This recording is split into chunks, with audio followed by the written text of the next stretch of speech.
Pour les programmes 5 de la compétition internationale, nous avons le plaisir d'avoir avec nous le réalisateur de Brick, Thomas Salvador.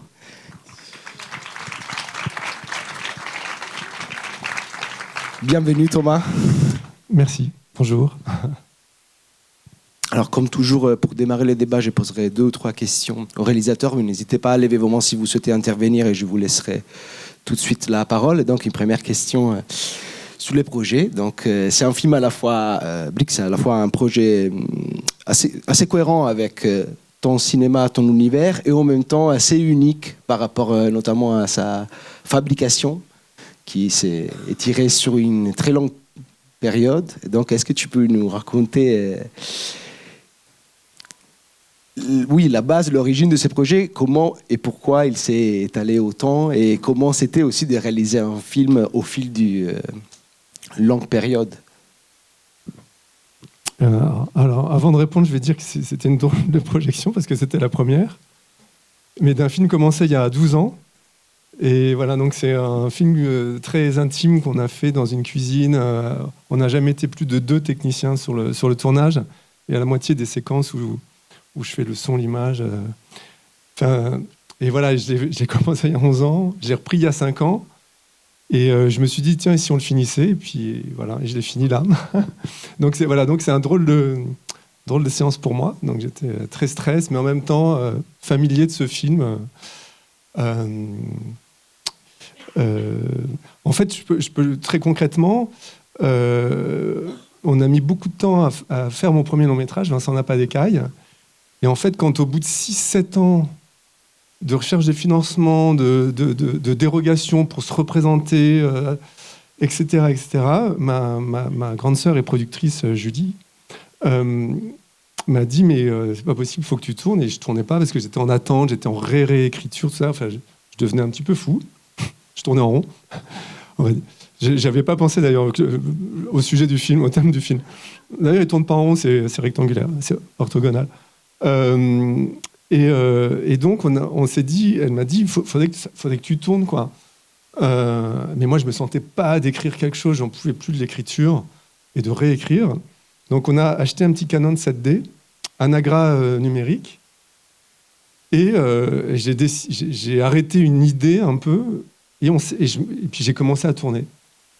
Et vraiment, le film s'est fait comme ça au gré des rencontres. Donc il n'y a pas un acteur dans le film.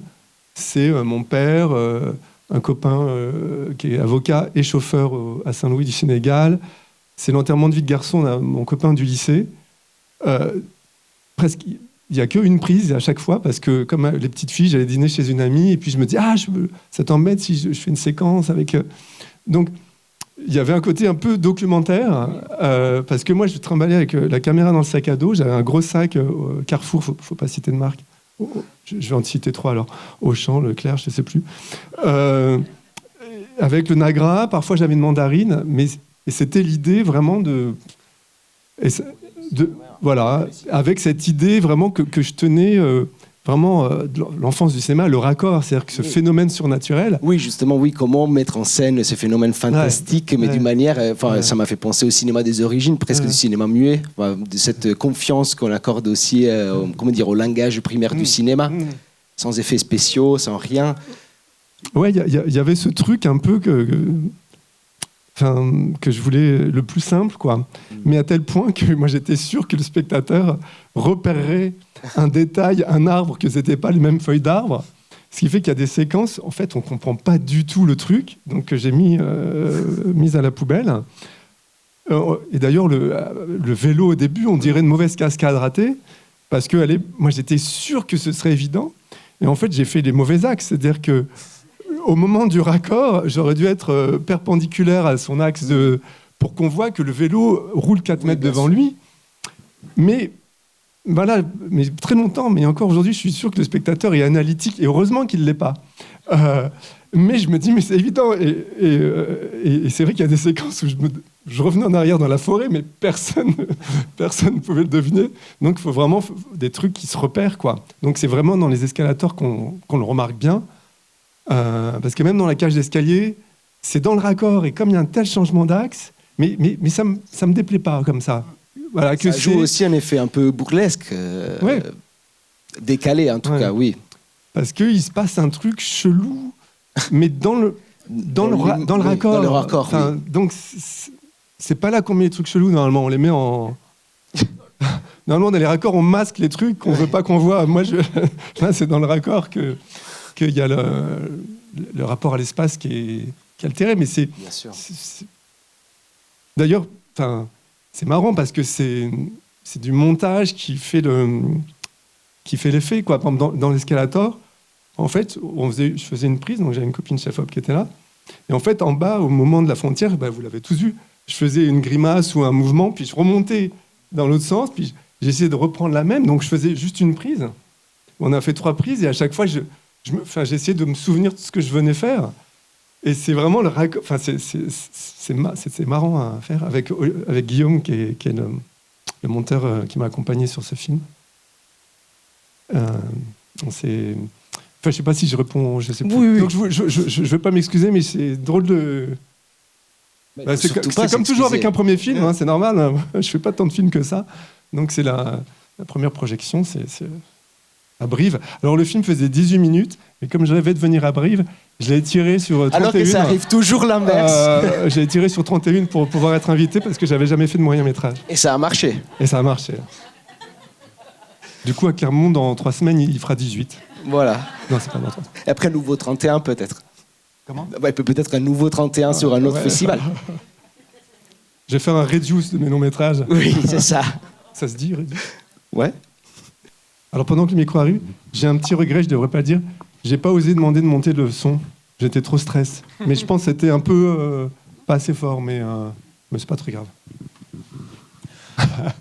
Moi, c'était plutôt pour partager un truc que j'aime beaucoup parce que j'avais vu Vincent n'est pas d'écaille quand il a sorti, donc je suis familier avec votre univers depuis un moment maintenant, et j'avais pas du tout vu sur la plaquette que c'était un truc qui datait en fait d'aussi longtemps, mais et honnêtement je trouve ça passionnant la manière dont vous faites du cinéma, parce que ça a toujours un côté fait à la maison mais de bonne facture, et ça donne un côté, vous faites toujours beaucoup des trucs fantastiques ou science-fiction mais qui sont réalistes, enfin qui, moi je me dirais ça aurait vraiment cette gueule là si ça arrivait.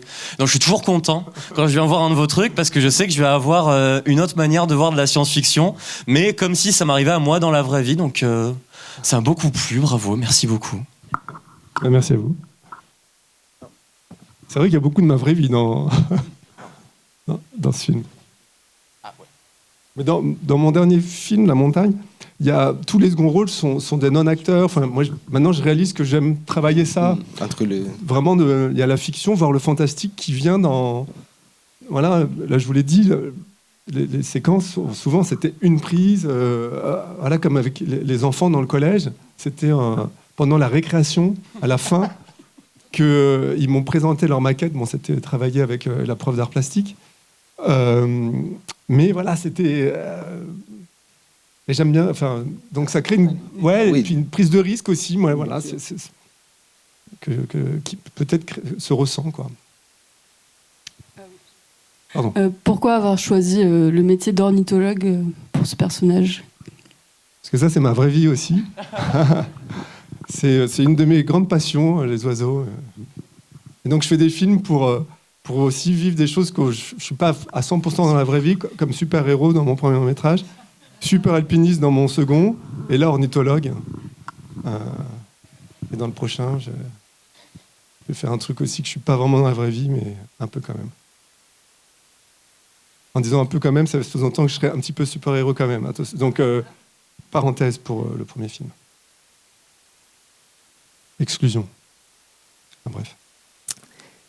Et dans le film, je dirais qu'il dégage un esprit un peu enfantin, non seulement par la croyance envers les possibilités du cinéma et de l'image, mais aussi par la place importante qui est accordée aux enfants, justement, qui jouent un rôle important, non seulement à la fin.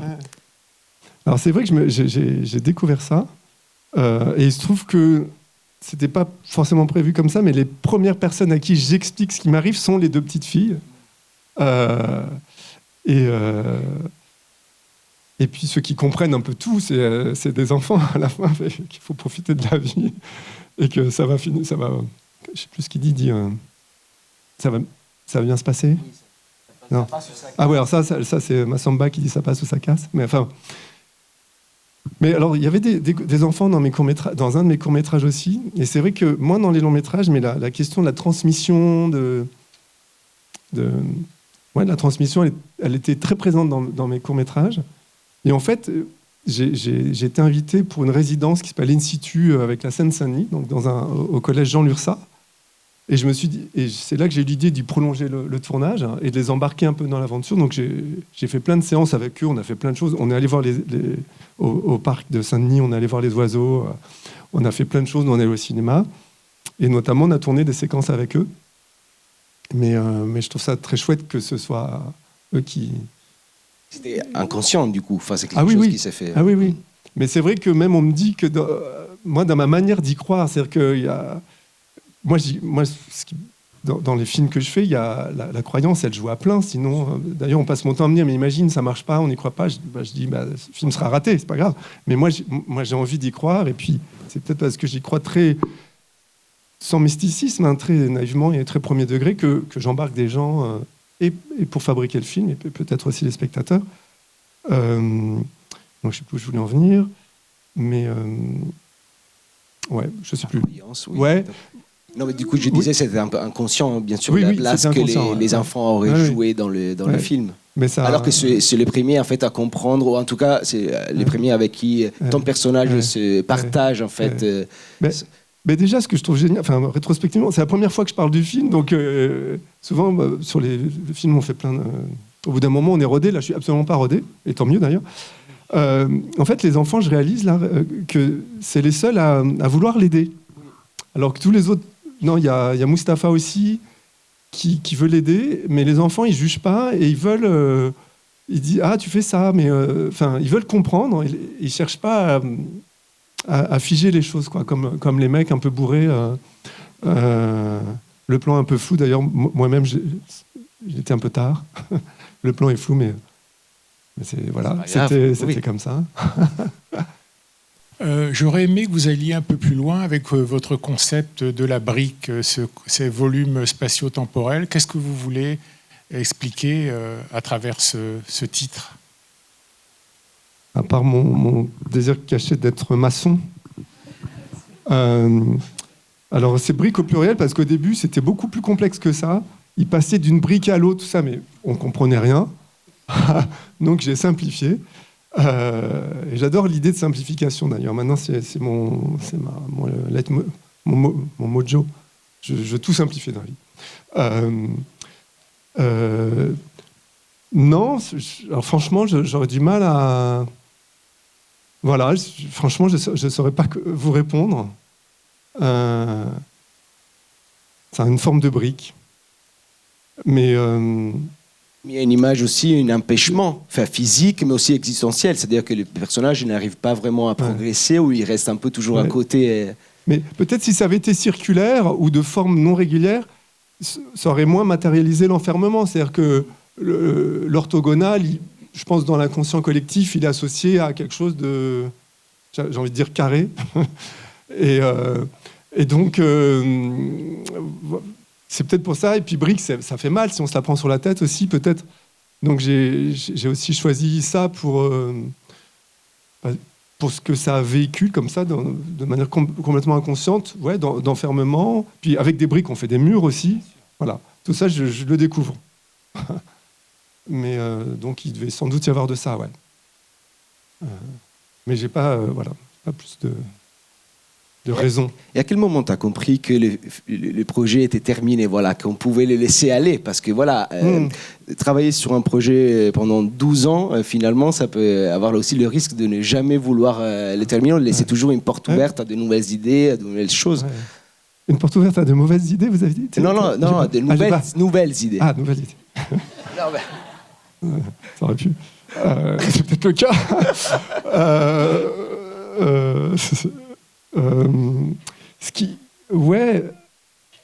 En fait, j'ai montré tous mes films au Centre Pompidou en janvier, puis ils voulaient une séance un peu spéciale, tout ça, et j'ai dit, mais j'ai pas le temps de faire quelque chose. J'ai dit, mais si vous voulez, je vous montre un film pas fini. Et donc, je l'ai montré, mais c'était pas la vraie première parce qu'elle n'était pas finie. Et puis, alors peut-être parce qu'il y avait beaucoup de copains dans la salle, mais tout le monde m'a dit, mais c'est vachement bien, mais il est fini. Et je me suis dit, mais si on le finissait. Et en fait, j'ai refait une demi-journée de montage, et surtout, j'ai accepté qu'il pouvait être fini. Et surtout, mon côté un peu bon élève, à vouloir expliquer les choses sérieusement, j'ai réussi à le dégager parce que je voulais qu'on comprenne tout du film. Et en fait, c'était ça la résistance. C'est ce que je me disais, un jour, ça va faire un vrai film. Et en fait, le fait de le montrer en disant il n'est pas fini, donc si c'est raté, c'est pas grave, il sera mieux si ça vous plaît pas. En fait, de le voir sur grand écran pour la première fois, en fait, je me suis dit, mais ouais, le film, il ne fonctionnera que s'il assume que c'est une proposition, presque un collage, on va dire. Alors, il y a quand même cette ligne, mais voilà, il y a les enfants qui parlent à la caméra, il y a mon père qui me raconte du bricolage, il y a le Sénégal, il y a une histoire de drague un peu, il y a les serpents, on ne sait pas si... Et ça m'a permis d'assumer que le film était cette proposition et donc de le finir. Laisser aller, quoi. Voilà, de le laisser aller complètement, ouais. Ce qui n'est pas évident pour un cinéaste de laisser aller. Et toi, tu es aussi auteur de la musique. Alors, il n'y a pas eu de montage son d'ailleurs sur le film. C'est le montage son, il est fait sur Final Cut Pro. Et en fait, j'ai pris la guitare de mon fils, une guitare jouée que je ne sais pas accorder, dont je ne sais pas jouer, et ma batterie, et j'ai enregistré avec mon téléphone. Et avec Guillaume, on a essayé, on s'est dit que ça marchait. Et voilà. Et donc, c'est pas du tout bien. Mais c'était de la même spontanée, de la même veine. Voilà, c'est ça. Et pareil, au début, je me suis dit, on va le rebosser, on va machin. Et puis finalement, j'ai laissé comme ça. Et c'est vraiment un film qui m'a fait du bien dans l'idée d'essayer et puis... et de perdre du contrôle aussi. Et perdre du contrôle, ouais. C'est trop bien. Bonjour. Je me posais la question, pourquoi est-ce qu'il veut sortir de la brique ? Il faut bien sortir un moment des choses, des ondes. Pourquoi ? Parce que c'est un réflexe. Alors à un moment, il en prend son parti. Hein. Il observe les oiseaux dans la forêt, et puis à un moment, il est allongé sur la plage. Et puis voilà, il accepte aussi. C'est un petit peu ça, de même que moi, j'ai accepté que le film soit comme ça. Le personnage, oui, c'est normal, on ne veut pas être enfermé, on ne veut pas revenir en arrière, même si on le fait parfois sans le vouloir. Donc je pense que c'est un réflexe, mais contre lequel il va lutter de manière inconsciente, de manière... en douceur, quoi. Peut-être que... Et voilà. Et ce que les enfants ont bien compris, ils disent, ça va venir, ça passe sous sa casse, ça va partir, essayer de faire rentrer quelqu'un... Mais voilà, et d'ailleurs on voit dans le film que ça se reproduit sans que ce soit un big deal, quoi. Donc voilà. Peut-être une dernière question. Oui, alors oui.